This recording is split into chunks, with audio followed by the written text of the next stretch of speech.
With the student protests continuing unabated, the question becomes, how do we resolve universities being invested in foreign countries and the military-industrial complex, among many other things?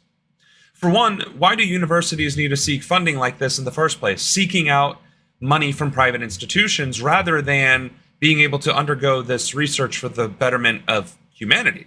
Is that not the intent of a university? And if so, wouldn't that make the argument that the students are making that much more valid? That they should be the ones deciding what their university does? Or rather, taxpayers, in the form of universal education. Imagine, if you will, we had a universal education system that was fully funded by the United States federal budget. And that budget would help facilitate research, development, sports, and of course, education.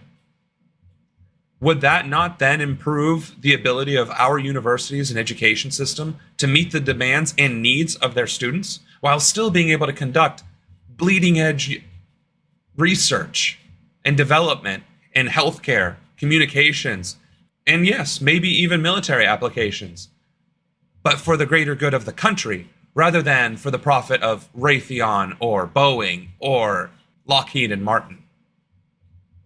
And it is for this reason I continue to bring up the need for universal programs, specifically in education, healthcare, housing, and pay.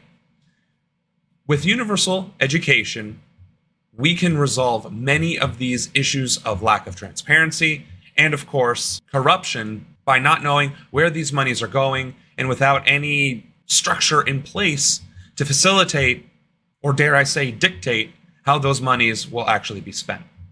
There is no oversight. But with universal education, there will be. It'll be built into the process.